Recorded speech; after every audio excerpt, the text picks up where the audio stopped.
Você leu, num dia em que os filhos de Deus vieram apresentar-se perante o Senhor, veio também Satanás entre eles.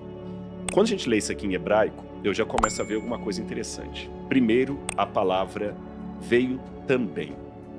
Normalmente, em hebraico, você usa uma partícula chamada vav, vav conjuntivo, para colocar coisas juntas. Você está entendendo? Por exemplo, se eu falo o homem e o cavalo, raiz, versus, o homem e o cavalo. Pronto, tranquilo. Os homens e os cavalos. Raishim, rachushim. Pronto. Aqui não está esse vav, está gam, que eles traduziram por também. Esse veio também, gam, satam, é irônico. Por isso que o São Jerônimo, que eu estava falando com você antes de a gente começar aqui, né? Ele, quando foi traduzir Jó, ele falou que Jó era como se fosse um campo enlamaçado, porque você escorregava na tradução, tinha que tomar muito cuidado, porque tinha muita ironia na tradução. Esse veio também é uma coisa irônica, era aquele cara que não era para estar ali. Sabe, imagina assim, já que muita gente que acompanha aí o PrimoCast são pessoas que gostam de investimento, de empresa, de linguagem empresarial, então vou dar esse exemplo. Você teve um sócio que ferrou você na empresa, quebrou você, colocou o seu nome sujo na praça, você caiu, quebrou. Depois que você, com muita dificuldade, reergueu tudo e vai reinaugurar a sua empresa, a sua vida, o sujeito aparece lá no meio dos convidados no coquetel de inauguração. Aí você comenta comigo, eu pergunto, aí, como é que foi lá, Tiago? Ah, foi todo mundo, fulano. Você acredita que o ciclano também estava lá? É irônico, Sim. Não era para estar. Então, o primeiro ponto da frase é isso. O diabo foi ao céu, mas não era para ele estar lá. Aí eu já vou deixar uma pergunta em suspense. Se não era para ele estar lá, por que ele estava? Por que Deus não impediu? Segura essa pergunta. A segunda coisa que chama atenção é que ele é chamado de Satam. A palavra Satam, em hebraico, aqui está com uma letra maiúscula na minha Bíblia, mas isso é um erro de tradução. Por quê? É lógico, haverá momentos em que o dito cujo, o carcará sanguinolento, como eles falam, será chamado de Satanás, como apelido. Mas, originalmente, a palavra Satam significa advogado de acusação, um promotor. E como é que eu sei que aqui está como advogado de acusação e não como nome próprio? Porque em hebraico você não usa artigo antes de nome próprio. Você entendeu? Eu não posso falar assim, o Rodrigo. Isso funciona em português, em hebraico não. Você não usa o Rodrigo, é Rodrigo. E é óbvio, né? Porque já o nome próprio não precisa de colocar artigo. Então, como no hebraico está no artigo gam, Satã, veio também o Satanás. Então, gramaticalmente, ali não está falando de um apelido, de um título, de um nome, mas de uma função. Ele chegou como advogado de acusação. Acusando quem de quê? Agora, olha que interessante. Aqui no Ocidente, no século XXI, se alguém apronta com você, você vai contratar um advogado para te defender. Não é assim que funcionava o direito do Antigo Oriente Médio da época do Bronze, quando eu cito o Jó. Sabe como é que funcionava? Não tinha o papel do advogado como profissional do direito. Isso é uma coisa que vai vir dos tempos greco-romanos. Como é que funcionava? Vamos supor que o meu sócio roubou de mim e eu tenho uma demanda contra ele. Eu vou até o ancião da cidade e falo o seguinte, olha, o fulano de tal, ele pegou várias vacas, não me pagou, me deixou no prejuízo. Se o ancião da cidade vir lastro jurídico no que eu estou reivindicando, ele vai chamar o sujeito e o ancião vai me nomear Satã. Olha que curioso, o Satã, o advogado de acusação, é a própria pessoa que se sente lesada. Não é um profissional que você contrata, mas é você mesmo que diante do juiz acusa o outro. Você recebe o título de Satã. E quem faz o papel de advogado de defesa é o próprio juiz, que ele vai falar assim, não, o fulano realmente ele está te devendo 10 vacas, ele vai te pagar por 10 vacas, não por 20 vacas, tá certo? Ou não, ele é inocente. O juiz é o advogado de defesa e o advogado de acusação é a própria pessoa lesada. Então, se Satanás apareceu ali no céu, onde ele não deveria estar, como advogado de acusação, então quem que é o acusado? A resposta a essa pergunta vem no diálogo cabuloso entre Deus e ele. Deus pergunta assim, de onde vens? Mia e Tavô. De onde você vem? Que é uma ironia. Cadê sua credencial? Quem te convidou para estar aqui? Com que autoridade você está aqui? E a resposta que ele dá de rodear e passear pela terra, de perambular, um dia desse estava até conversando com um amigo meu que é hebraísta, ele falou, eu acho que esse perambular é que o diabo estava realmente à toa. Eu tenho uma visão um pouquinho diferente.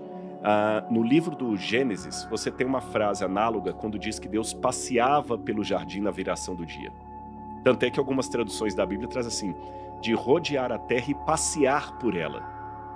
Não perambular, passear por ela. Deus também passeava pelo jardim quando Adão e Eva comeram do fruto proibido. Passear.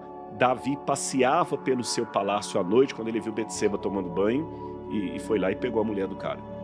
O que significa esse passear? Não é um passear porque você vai à Disney.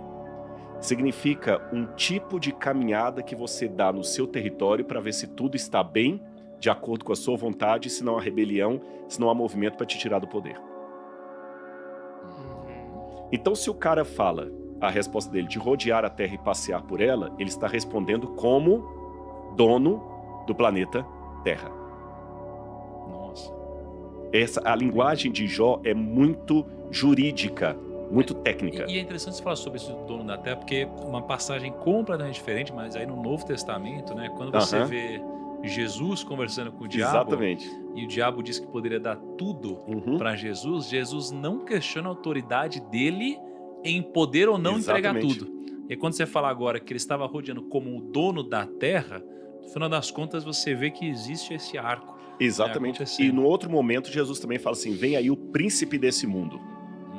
E outra passagem, o mundo jaz no maligno.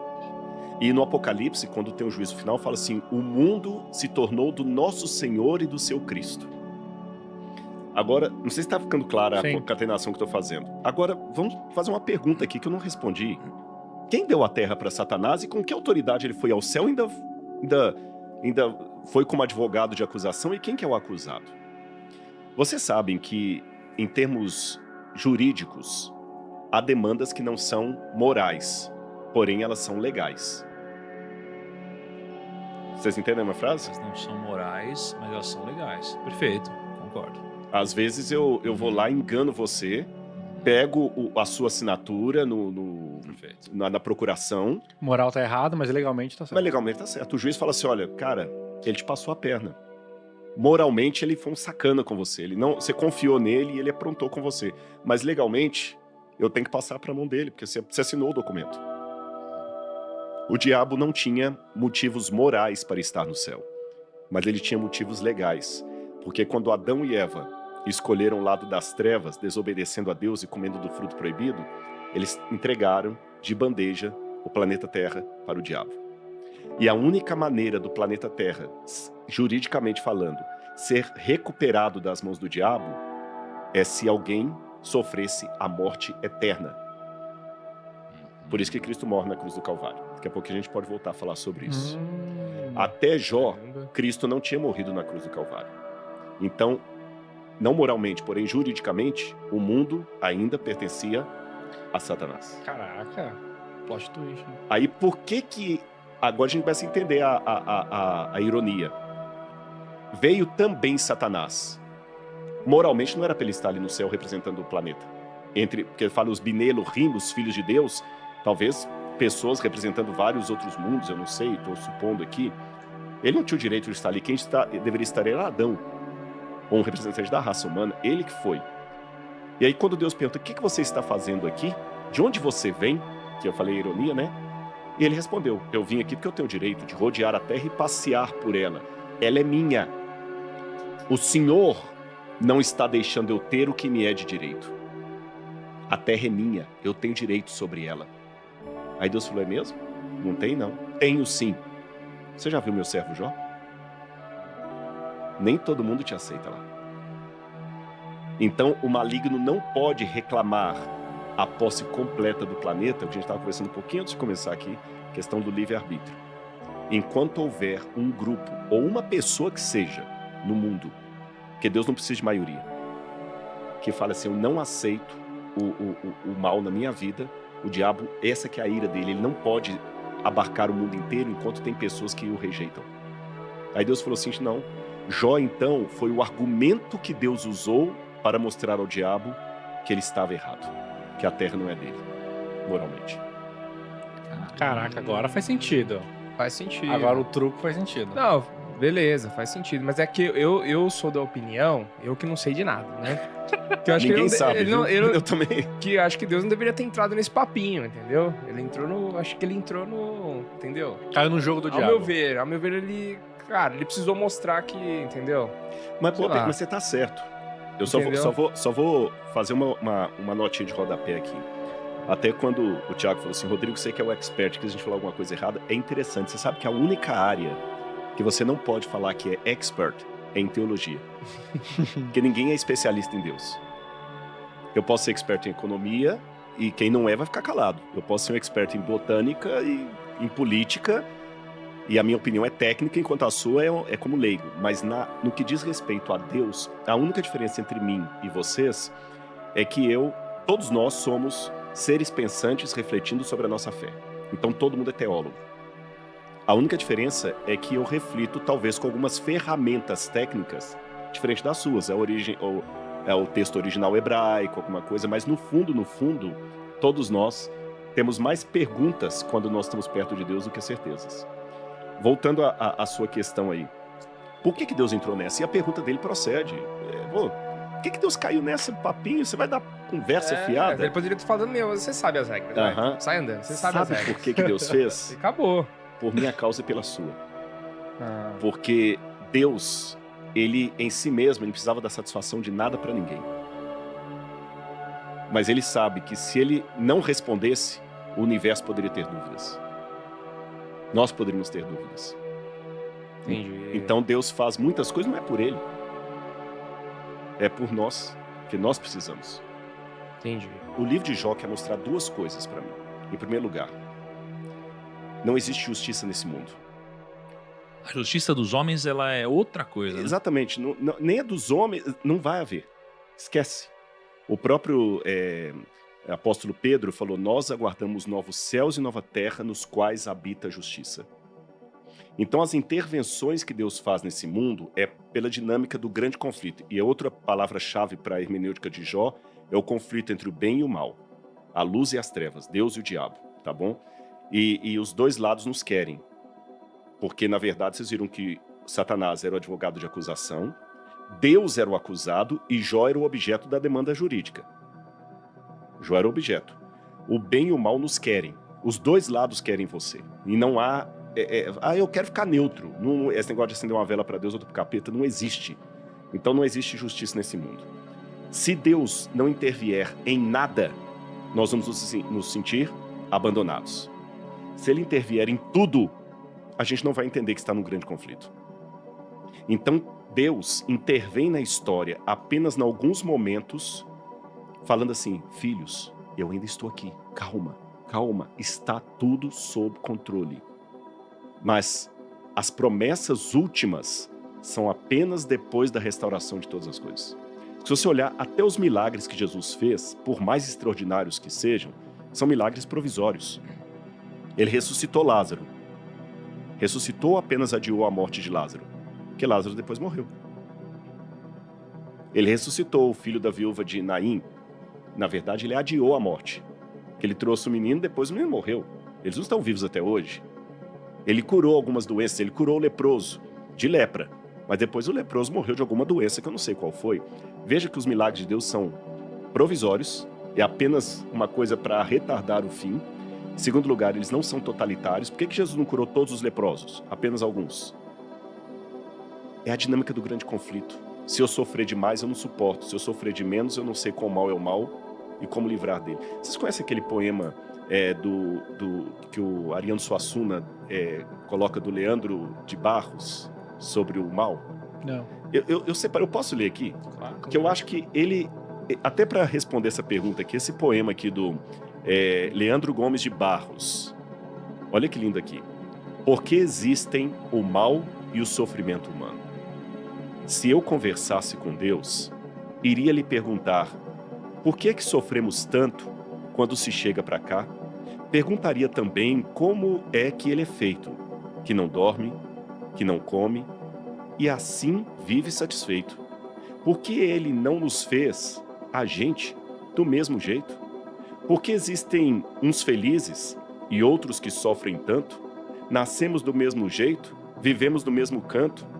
Quem foi temperar o choro e acabou salgando o pranto? A gente não entende. Agora, quando você percebe a dinâmica que vai costurar o livro, você vai entender que as coisas ruins que acontecem nessa vida são passageiras. Elas não vão durar para sempre. E as coisas boas são apenas degustação do que ainda haverá de vir. Mas não é a totalidade. Você não vai ter a totalidade do que Deus prometeu nessa vida. Esqueça, esqueça. Deus não vai resolver todos os problemas. E uma máxima aqui para fechar, para devolver a bola para vocês, é justamente essa questão que quem a culpa? Sabe que a palavra que mais aparece nos escritos de Sigmund Freud, o pai da psicanálise, é a palavra culpa. Ela é quase onipresente nos escritos de Freud. Schuld, em alemão.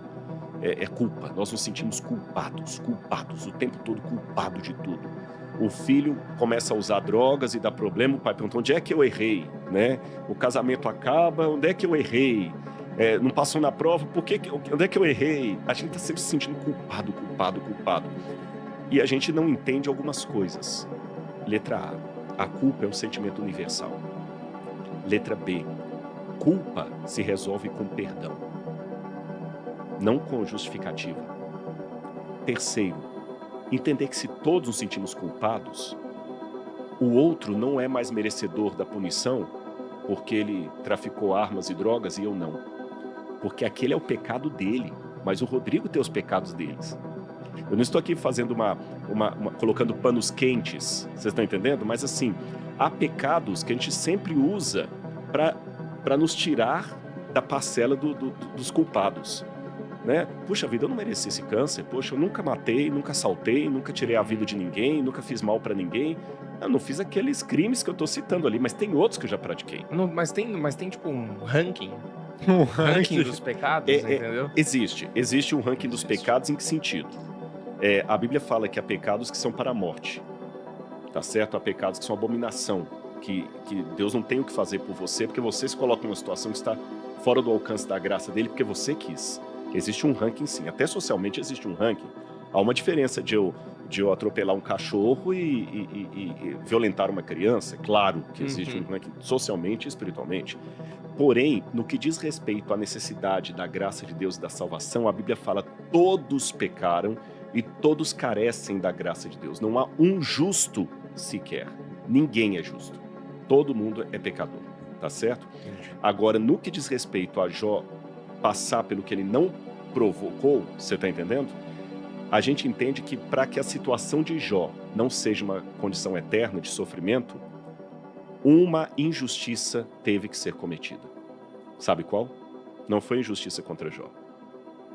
O paradoxo da salvação é que para que a justiça seja estabelecida, uma grande injustiça teve que ser cometida. Cristo, o Cordeiro inocente de Deus, teve que dar a sua vida para resgatar a humanidade. Não foi Cristo que pecou, não foi Cristo que comeu o fruto proibido, não foi ele que blasfemou contra o Pai, não foi ele que matou 6 milhões de judeus no Holocausto, não foi Cristo que violentou aquela criança, não foi Cristo que assaltou o banco, não foi Cristo que roubou o dinheiro da Previdência, não foi Cristo que fez aquilo, não foi Cristo que torturou ninguém, mas ele, na cruz do Calvário, foi punido. O livro de Isaías 53 fala: o castigo que nos traz a paz estava sobre ele, e pelos seus machucados é que nós somos sarados. E Isaías mesmo viu que era uma coisa tão estranha que Deus estava mostrando para ele, alguém inocente morrer no lugar de uma humanidade toda condenada, que Isaías começa o texto falando o seguinte: quem creu em nossa pregação? Quem creu? Então, através de Jó, Deus está mostrando isso: filhos, enquanto o mal perdurar nesse mundo, a injustiça também vai perdurar. E por que Deus não intervém? É porque Deus não dá jeitinhos. Você está entendendo? Deus não dá jeitinhos. Deus segue conforme os protocolos. Ele não dá jeitinhos.